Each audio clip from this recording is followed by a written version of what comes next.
Welcome to the Horror Zone. Today we have 3 stories to entice you. Story 1. One late night, my mother and I are in her room, just watching TV. She asks for a drink, so I leave to get one. I get scared very quickly, and right outside her door is a dark hallway. I suck in my breath and begin walking through the door. I make it about 5 steps when I see a white shirt glowing about 2 feet away. The shirt is small and looks like it belongs to someone about 8 years old. I have a little brother around that age, so I believe it's just him walking around in the dark.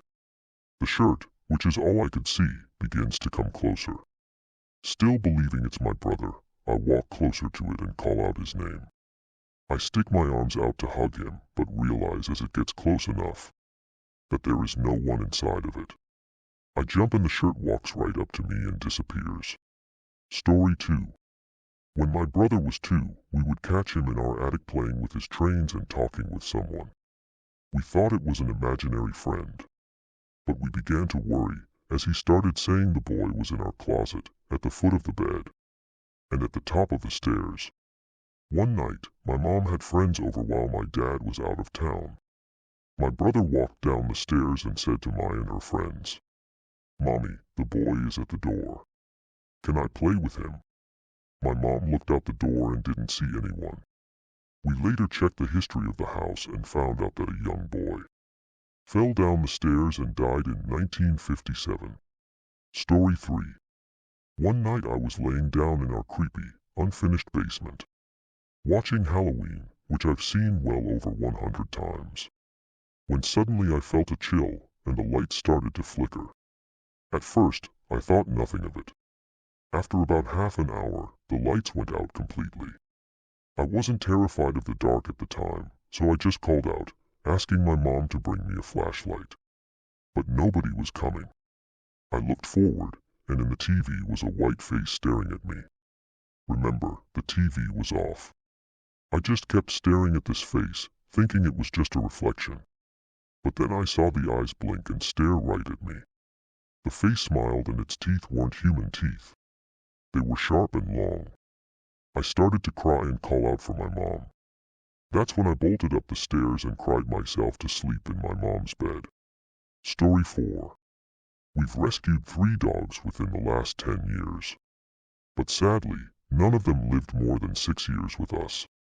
After losing our dog Eleanor Rigby in February, we decided to start fresh and get a puppy. We got a German Shepherd at 7 weeks old, and as soon as she learned how to bark, we noticed that she would bark and back away from something in the hallway on an almost nightly basis. She also did this near Rigby's urn. One night, we decided to snap some pictures. Our new dog appeared to be chasing something into the kitchen. When we went to check the film, there was a white orb that moved into the kitchen in each progressive shot. And once we had stepped into the kitchen to take a picture, the photos were black. The batteries died soon after we looked through those photos. Story 5. I woke up suddenly one morning to the feeling of something extremely cold being pressed on my cheek. I jumped out of bed because, naturally, I was freaked out. I went to my closer mirror and found that my entire cheek was red. After most of the redness went away, I was left with 2 red marks on my cheek in the shape of 2 fingers that didn't go away for an hour or so. I told my roommates and, to this day, we're still convinced I was attacked by a ghost. Story 6.